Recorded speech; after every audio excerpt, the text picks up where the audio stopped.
दर्शकवृन्द नमस्कार, म निमकान्त पाण्डे। रवि लामिछानेका विरुद्ध कास्की जिल्ला अदालतले म्याद थप गरेको आज 13 दिन बित्यो। आज उनको म्याद थपको अवधि पूरा हुँदैछ।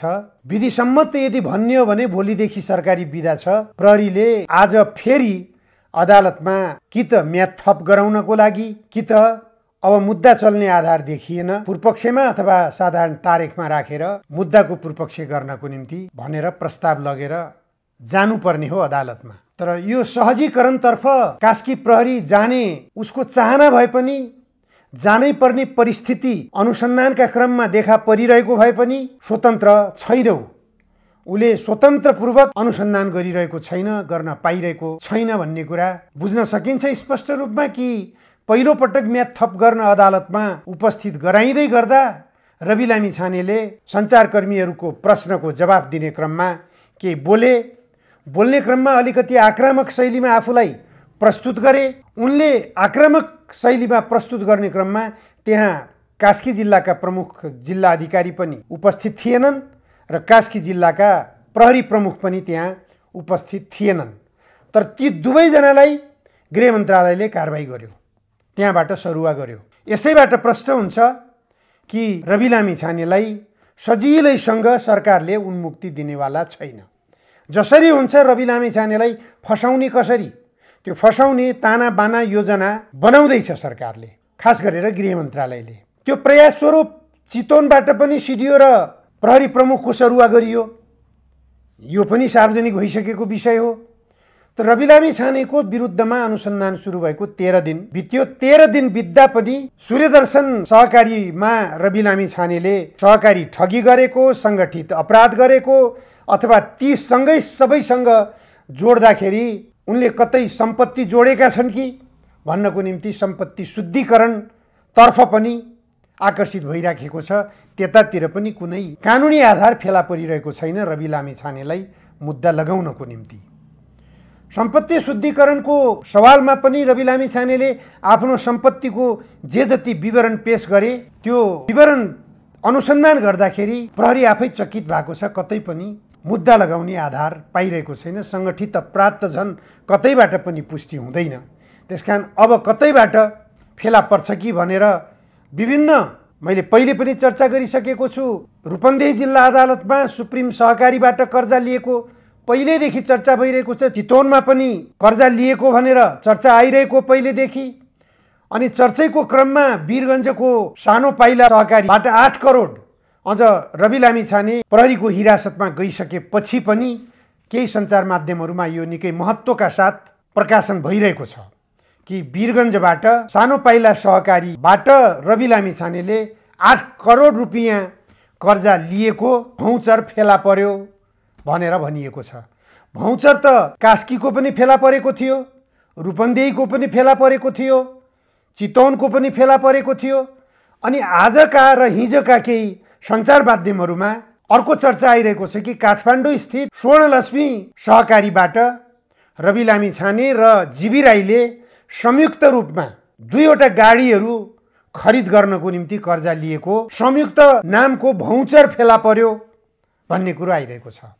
अब यी भौचर फेला परेका कुराहरू संसदीय छानबिन विशेष समितिको प्रतिवेदनमा पनि उल्लेख भएका विषयहरू छन् यिनी।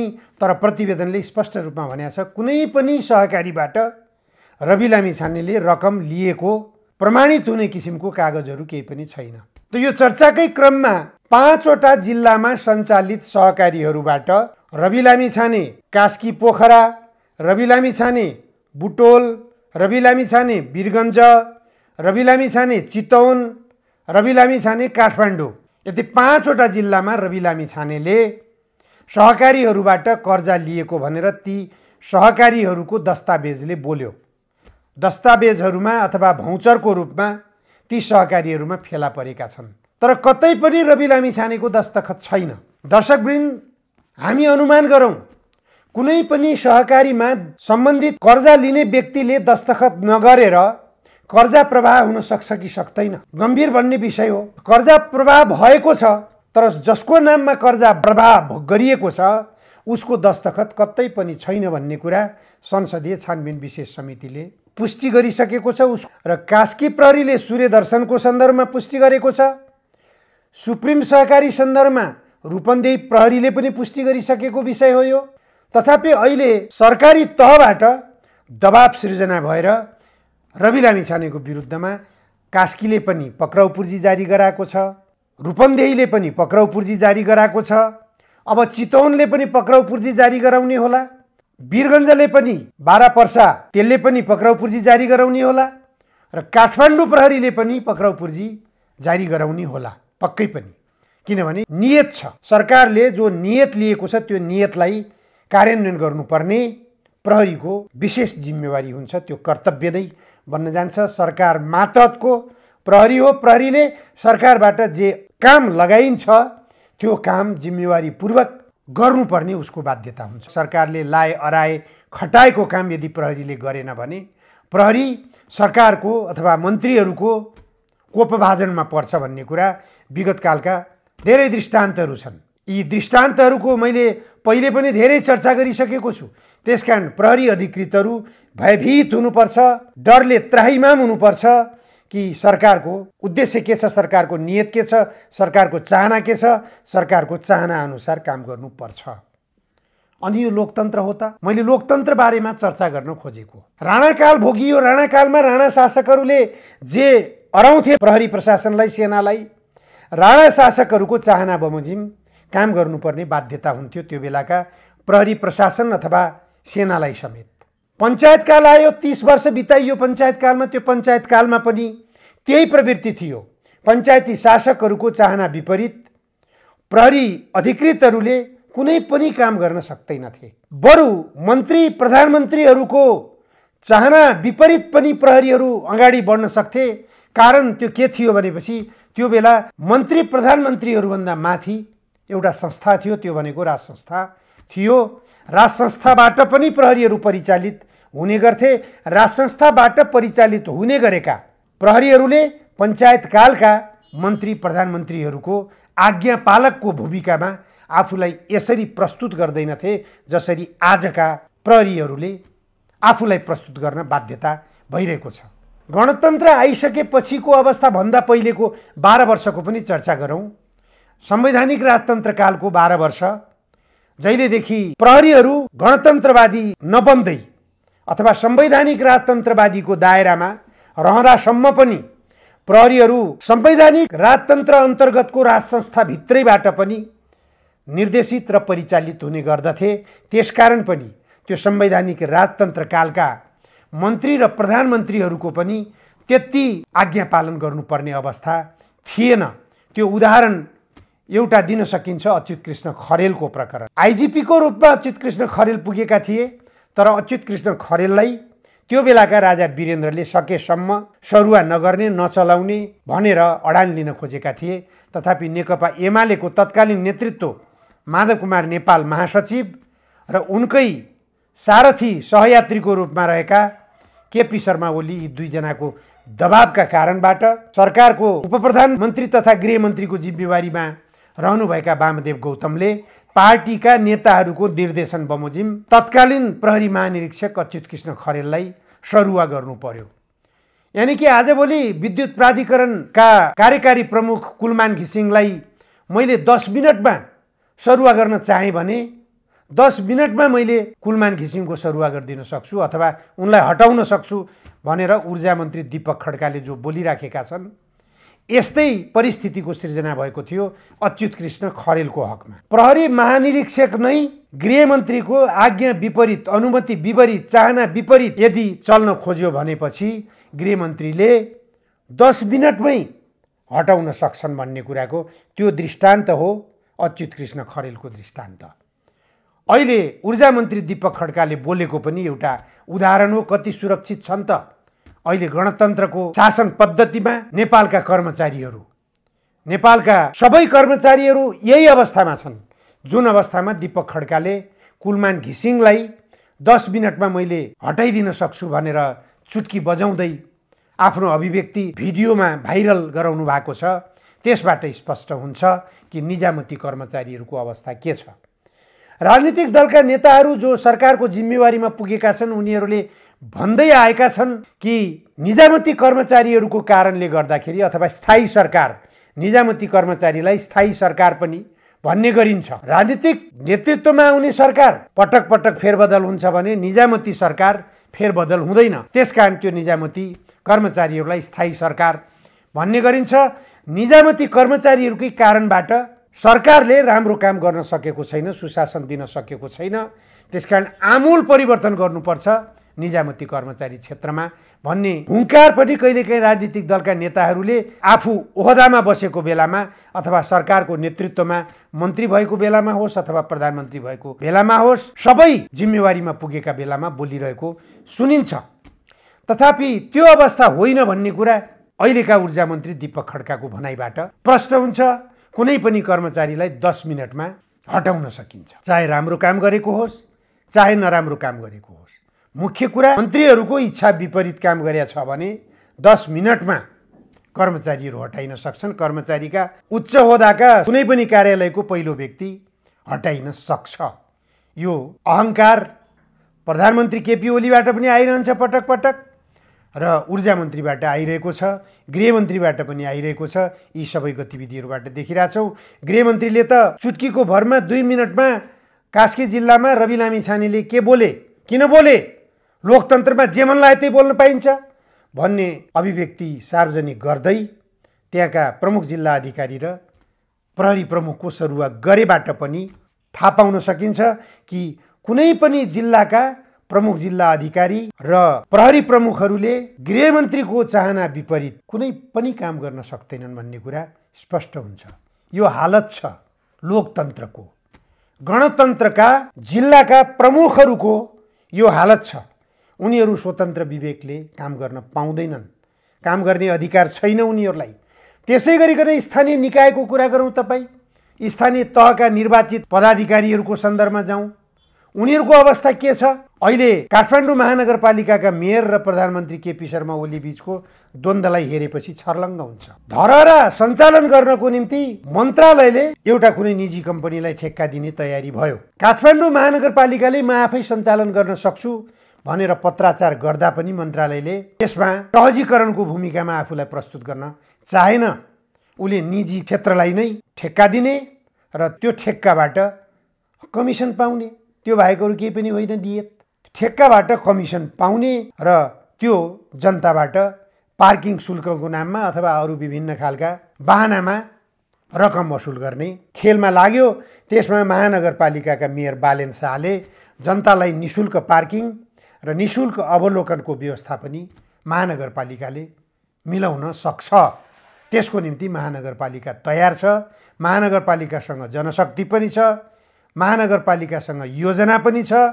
त्यसकारण महानगरपालिकाको जिम्मा पाऊँ। महानगरपालिका मातहतको यो संरचना भएको कारणले गर्दाखेरि महानगरपालिकाले यसलाई सञ्चालन गर्न पाउनुपर्छ भन्नु स्वाभाविक हो। तर यो सङ्घीय गणतन्त्रको नामाङ्कन दिएको छ। तर सङ्घीय गणतन्त्र अन्तर्गत स्थानीय तहलाई स्वायत्त शासनको अधिकार पनि दिएको छ। त्यो कानुन सम्मत ढङ्गले, संविधान सम्मत ढङ्गले स्वायत्त शासनको अधिकार दिएको छ। तर व्यवहार यस्तो गरिएको छ। यसबाट के बुझ्ने? लोकतन्त्र, गणतन्त्रलाई राजनीतिक दलका नेताहरूले कता लाँदैछन् भन्ने कुरा यो पनि एउटा दृष्टान्त हो। म आउँछु अब रवि लामिछानेका विरुद्धमा 5वटा जिल्लामा मुद्दा लगाउने अब लगभग तयारी मानसिकतामा छ। त 5वटा जिल्लामा मुद्दा लगाए पनि अवस्था त्यही जे कास्की जिल्लामा भइरहेको छ। सूर्यदर्शन सहकारी अन्तर्गत मुद्दाको अनुसन्धान जसरी कास्की जिल्ला प्रहरीले गरिरहेको छ, योभन्दा फरक अनुसन्धानबाट प्रमाण फेला पर्ने आधार छैन, कतै पनि छैन। अपराध गरेको भए प्रमाण भेटिने न हो। एउटाले अपराध गरेको छ, अर्को व्यक्तिको विरुद्धमा प्रमाण खोज्न थालेर पनि कहिले प्रमाण भेटिन्छ?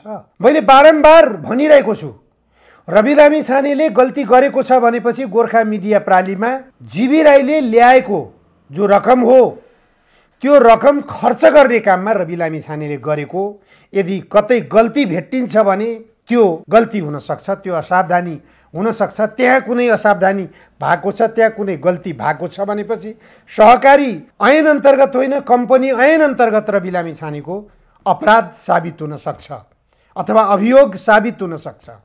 त्यसबाट रवि लामिछाने दण्डित हुन सक्छन्। कम्पनी ऐन अन्तर्गत रवि लामिछानेलाई दण्डित गर्न सकिन्छ यदि कानुन सम्मत ढङ्गले बिना प्रतिशोधको आधारमा गर्ने हो भने त्यहाँ गर्न सकिन्छ। तर त्यसको निम्ति पनि विभिन्न सहकारीका सञ्चालक अथवा विभिन्न सहकारीहरूबाट आफूले सञ्चालन गरेको आफ्नो स्वामित्वमा रहेको गोर्खा मिडिया प्रालीमा रकम लग्ने, कर्जा निकासा गर्ने भूमिकामा आफूलाई सक्रिय रूपमा प्रस्तुत गर्दै आएका जीवी राईको भूमिका हुन्छ यसमा। स्वर्णलक्ष्मी सहकारीबाट जीवी राईले सबैभन्दा धेरै रकम अन्नपूर्ण टेलिभिजनमा पुर्याएका छन् अथवा AP1 भन्ने जो छ रामेश्वर थापाजीको स्वामित्वमा रहेको अन्नपूर्ण पोस्टसँग सम्बन्धित अन्नपूर्ण मिडिया हाउसमा। जानकारीमा आएअनुसार 80 करोड जति रकम जीवी राईले स्वर्णलक्ष्मी बचत तथा सहकारी संस्थाबाट लगानी गरेको कुरो बाहिर आइरहेको छ। तर यो विषयमा सञ्चार माध्यमहरूमा आउँदैन। संसदीय छानबिन विशेष समितिले बोलेको भाषा यो पनि छ। एउटा कुरा स्पष्ट के हुन्छ भने जीवी राईको मिडिया मोह धेरै पहिलेदेखि देखा पर्यो। उनले अन्नपूर्णमा किन लगानी गरे त? त्यति धेरै लगानी त्यहाँ लगानी गर्नुपर्ने जीवी राईको निम्ति आवश्यकता के थियो त? गरे त्यहाँ पनि लगानी।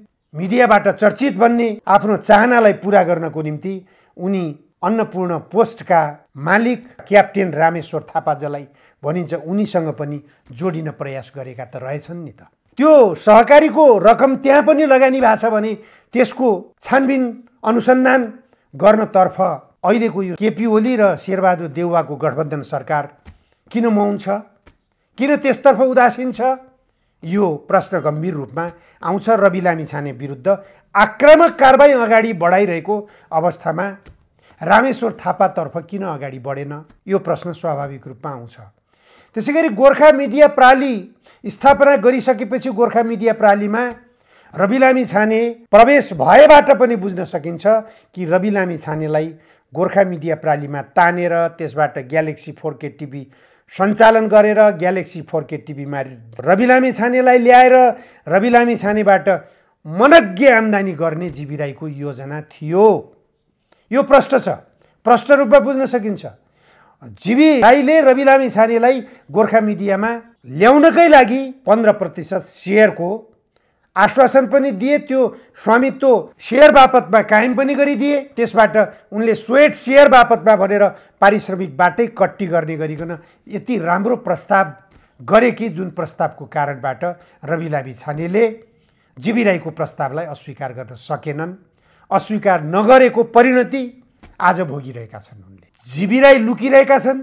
जीवी राईको नामबाट रवि लामिछानेलाई खुइल्याउने गरी विभिन्न खालका समाचारहरू प्रकाशन भइरहेका छन्। जीवी राईको पत्र भनेर आइरहेको छ। यो जीवी राईको पत्र भनेर सार्वजनिक भइरहेको पत्रलाई जीवी राईले एउटा सानो भिडियो क्लिप सार्वजनिक गरेर त्यो पत्र मेरो होइन भन्न पनि सक्छन्। त्यो पत्र मैले नै पठाएको हो पनि भन्न सक्छन्। यदि हो उनले त्यो पठाएको भने जुन रकमहरू उनले अमेरिका पुर्याएर अमेरिकाबाट फेरि नेपाल पठाउने, जापान पुर्याएर जापानबाट नेपाल पुर्याउने र अन्य विभिन्न मुलुकहरूमा पुर्याएर ती मुलुकहरूबाट नेपालमा पुर्याउने जो करोडौं रकमका हिसाब किताब त्यो पत्रमा सार्वजनिक गरिएको छ, यदि त्यो गरिएको हो भने जीवी राईले सप्रमाण सार्वजनिक गरिदिए हुन्छ। सप्रमाण सार्वजनिक गरिदिने हो भने रवि लामिछानेले उन्मुक्ति पाउने बाटो त हुँदैन कतैबाट पनि। त्यसकारण रवि लामिछानेको बचाउको निम्ति रवि लामिछानेलाई प्रतिशोधात्मक राजनीतिक गतिविधि नगर भनेर सत्ता पक्षसँग माग गर्दै सडक तताउने जो काम गरिरहेको छ राष्ट्रिय स्वतन्त्र पार्टीले, यो कामलाई जतिसुकै धिक्कार गरे पनि रवि लामिछाने विरुद्ध प्रतिशोधपूर्ण राजनीतिक गतिविधि अन्तर्गतको जो धरपकड हो, गिरफ्तारी हो, यो गिरफ्तारीको विरोध स्वरूप राष्ट्रिय स्वतन्त्र पार्टीको प्रदर्शन स्वाभाविक मान्न सकिन्छ। त्यसलाई स्वाभाविक मान्न सकिँदैन। जसले रवि लामिछानेको गिरफ्तारीलाई स्वाभाविक ठान्दछ उनले मात्र राष्ट्रिय स्वतन्त्र पार्टीको प्रदर्शनलाई धारे हात लगाउन सक्छ। यहीँनिर दर्शकवृन्द म एउटा चर्चा गर्न आवश्यक मैले के ठानिरहेको छु भनेपछि अहिले राष्ट्रिय स्वतन्त्र पार्टी अब सकियो। रवि लामिछाने जेलमा गएपछि राष्ट्रिय स्वतन्त्र पार्टी सिद्धिन्छ भनेर जो चर्चा भइरहेको छ राष्ट्रिय स्वतन्त्र पार्टी सिद्धिनु ठुलो कुरो होइन, कुनै पनि पार्टी समाप्त हुनु ठुलो कुरो होइन। 10 वर्षसम्म जनयुद्ध गरेर आएको नेकपा माओवादीको हालत के छ अहिले? कहाँ छ अहिले नेकपा माओवादी? किन सिद्धियो नेकपा माओवादी? किन टुक्रा टुक्रा भयो नेकपा माओवादी? शक्ति कमजोर हुनु भनेको सिद्धिनु होइन, शक्ति ठुलो हुनु भनेको पनि निकै शक्तिशाली भइहालेको पनि होइन। त्यो जनताका बीचमा कति लोकप्रिय छ मुख्य कुरा त्यो, जनताले कति विश्वास गरिरहेका छन् त्यो पार्टीलाई मुख्य कुरा त्यो। जहाँसम्म सिद्धान्तका कुरा, आदर्शका कुरा, व्यवहारका कुरा, इतिहासका कुरा राजनीतिमा आउँछन् नि, मलाई दिक्क लागिराखेको कुरो म भन्छु तपाईहरुलाई। नेपाली कांग्रेसको इतिहास कति लामो छ? नेपाली कांग्रेसको इतिहास सम्झना गर्ने हो भने र अहिले नेपाली कांग्रेस भित्रका नेताहरूलाई लागेको भ्रष्टाचारको आरोप, भ्रष्टाचारको कलंकलाई हेर्ने हो भने लामो इतिहास र यो भ्रष्टाचारको कलंकलाई कसरी जोड्ने? नयाँ राजनीतिक शक्तिको आवश्यकता पर्या अघि नै देशमा दृष्टि त्यतातिर पुग्नु पर्यो। नेकपा एमालेको इतिहास हेर्नुस्। नेकपा एमालेले आफ्नो स्थापना काललाई 2006 सालसँग जोड्छ। 2006 सालमा नेपालमा कम्युनिस्ट पार्टीको स्थापना भएको हो। प्रत्येक कम्युनिस्ट पार्टीहरूले त्यो 2006 सालमै स्थापना भएको कम्युनिस्ट पार्टीको इतिहासबाट आफ्नो इतिहास सुरुवात भएको दाबी गर्छन्। त नेकपा एमालेले पनि त्यही दाबी गर्छ। त नेकपा एमालेको त्यति लामो इतिहास छ। मार्क्सवाद, लेनिनवाद अझ माओसम्म जोडिन्छ। उसका राजनीतिक आदर्शका पात्रहरू धेरै ऐतिहासिक पात्रहरू छन्। दर्शन छ द्वन्द्वात्मक ऐतिहासिक भौतिकवाद, दर्शनले पनि मार्गनिर्देश गरेका छ। सबै बुझेका छन् नेकपा एमालेका नेताहरूले। तर एउटा देशको अर्बपति कसरी बन्छ त्यो जानकारी छ नेकपा एमालेलाई। कुनै पनि एउटा व्यापारी देशभित्र अर्बपति कसरी बन्छ? अर्बपति बन्ने आधार के हो? उले कर ठगी गरेको हुन्छ, श्रमिकहरूलाई शोषण गरेको हुन्छ, पुँजी परिचालन गरेको हुन्छ। त्यो पुँजी परिचालन मार्फत उसले पुँजी पलायन पनि गरिरहेको हुन्छ। हर तरहले राजस्व ठगी गरेको हुन्छ, कर ठगी गरेको हुन्छ। उले आफ्नो निजी आम्दानी गरिरहेको हुन्छ, आम्दानी बढाउँदै जान्छ, जनतालाई शोषण गर्दै जान्छ, श्रमिकहरूलाई लुट्दै जान्छ।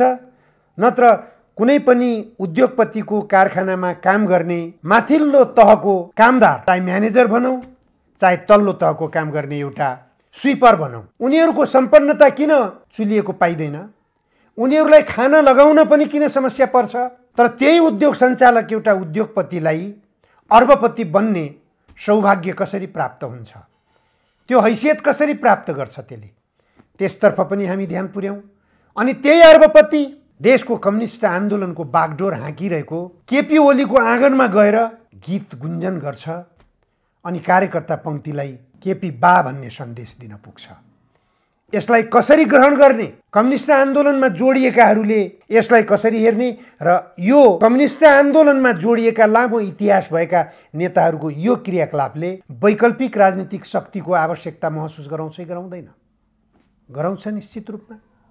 अनि यिनै केपी ओली मीनबहादुर गुरुङ प्रकरणमा आफ्नो पार्टीका नेताहरूले मीनबहादुर गुरुङसँग यसरी सहयोग लिन हुँदैन थियो भन्ने दाबी गरिरहेका छन्। उनीहरूलाई कारबाहीको लौरो बर्साउन केपी ओलीलाई अधिकार छ, किनभने पार्टीका मालिक उही हुनुहुन्छ। तर सर्वोच्च अदालतले डन्डा बर्साइदियो, यो सहयोग नल्याऊ, अहिले खबरदार, तिमीहरूको निर्माण कार्य पनि रोक, खबरदार, तिमीहरूले अहिले नामसारी पनि नगर, खबरदार। प्रधानमन्त्री केपी ओलीको लाग्ने भए लाग्छ सर्वोच्च अदालतबाट त्यो आदेश गर्ने न्यायाधीशलाई पनि आफ्नो पार्टीका कार्यकर्ताहरूलाई स्पष्टीकरण मागे जस्तै गरी स्पष्टीकरण माग्नुहुन्थ्यो होला। सर्वोच्च अदालतका न्यायाधीशसँग स्पष्टीकरण माग्ने हैसियत प्रधानमन्त्रीसँग छैन। त यो अवस्थाले राजनीतिमा वैकल्पिक शक्तिको आवश्यकता महसुस गराउँछ कि गराउँदैन? पहिलो नम्बरको राजनीतिक पार्टी नेपाली कांग्रेस हो। त्यो पार्टीभित्र भ्रष्टाचारले डुङती गनाएका कलङ्कित अनुहारहरू छन् नेतृत्व तहमा। चाहे मन्त्री बनेका हेर्नुहोस्, चाहे मन्त्री नबनेका हेर्नुहोस्, चाहे भूपू मन्त्रीहरू हेर्नुहोस्, चाहे जेलबाट बाहिर निस्किसकेका भूपू मन्त्रीहरू हेर्नुहोस्, सबैका अनुहारहरू हेर्नुहोस्, वैकल्पिक शक्तिको आवश्यकता दर्शाइरहेको। अहिले त्यो पार्टीभित्रका दोस्रो पुस्ताका नेताहरूको क्रियाकलापलाई हेर्नुहोस्। त्यो पार्टीले देशको भलो गर्दैन, जनताको भलो गर्दैन, केवल बिचौलियाहरूको भलो गर्छ, केवल भ्रष्टाचारीहरूको भलो गर्छ, केवल विदेशी शक्तिहरूको भलो गर्छ। उसका क्रियाकलापले देखाइरहेको छ। दोस्रो हैसियतको राजनीतिक पार्टीको पनि त्यही क्रियाकलाप छ, जो क्रियाकलाप पहिलो हैसियतको राजनीतिक शक्तिको छ। अनि वैकल्पिक राजनीतिक शक्तिको आवश्यकता हो कि होइन त? के हो त वैकल्पिक राजनीतिक शक्ति? अग्रगमन। अग्रगमन भनेको के हो त? जनगणतन्त्र। जनगणतन्त्र ल्याउनको निम्ति के गर्नु पर्यो त? गर्नुपर्ने त हतियारै उठाउनु पर्ने हो। फेरि हतियार उठाउने परिस्थिति छ त? अहिलेको यही गणतन्त्रबाट, यही लोकतन्त्रबाट, यही संसदीय पद्धतिबाट देशमा जनगणतन्त्र आउन सक्छ कि सक्दैन? देशमा समाजवाद आउन सक्छ कि सक्दैन? संविधानले परिकल्पना गरेको समाजवाद जनताको चाहना पनि हो, कम्युनिस्ट पार्टीहरूको प्रतिबद्धता पनि हो। संविधानले नै प्रतिबद्धता व्यक्त गरिसकेपछि सबै राजनीतिक पार्टीहरूको गन्तव्य पनि समाजवादै हो। त्यो समाजवादलाई पछ्याउनको निम्ति वैकल्पिक राजनीतिक शक्ति चाहियो कि चाहिएन त? अनि वैकल्पिक राजनीतिक शक्तिको रूपमा हामी आयौँ भनेर उदाएको एउटा राजनीतिक शक्तिप्रति सिद्धान्तका कुरा गर्ने, राजनीतिक इतिहासका कुरा गर्ने, होच्याउँदै गर्ने र भ्रष्टाचारीहरूलाई नै उचाल्ने गरिकन, उनीहरूलाई नै काँध बोक्ने गरिकन जनतालाई हतोत्साहित गराउने काम गर्न खोजिरहेको छ। जो कामलाई अहिलेका सत्ता सञ्चालक राजनीतिक दलका नेताहरूले विशेष अधिकारको रूपमा प्रयोग गर्न खोजिरहेका छन्। जनताले अहिलेको सत्ता सञ्चालक राजनीतिक दलहरूलाई त्यो अधिकार दिएका होइनन्, जो अधिकारको रूपमा अहिले बिचौलियाहरूको स्वार्थ, भ्रष्टाचारीहरूको स्वार्थ, लुटेराहरूको स्वार्थ, कर ठग्नेहरूको स्वार्थ, राजस्व माराहरूको स्वार्थ मात्रै केन्द्रमा राखेर हेर्ने काम गरिएको छ। र आम नेपाली जनताले कहाँबाट दुःख पाइरहेका छन्, कुन क्षेत्रमा जनता लुटिएका छन्, त्यो लुटिएको क्षेत्रबाट जनतालाई कसरी मुक्त गर्ने, न्यायको अनुभूति जनतालाई कसरी गराउने भन्नेतर्फ सत्ता सञ्चालक राजनीतिक दलका नेताहरूले जबसम्म बुद्धिको बिर्को खोलेर सोच्न सक्दैनन्, तबसम्म देशमा जनताले सुशासनको अनुभूति गर्न सक्दैनन्। राजनीतिक दलका नेताहरूले यसतर्फ गम्भीर बन्न जरुरी छ। पुराना राजनीतिक दलका नेताहरूको अकर्मण्यताकै कारणले नयाँ शक्तिहरू जुर्मुराएका हुन् भन्ने कुरा समयमै बुझ्न सकियो भने जनताको समस्या, जनताको चाहना बुझेको ठहर्नेछ। हस्, नमस्कार। म निमकान्त पाण्डे।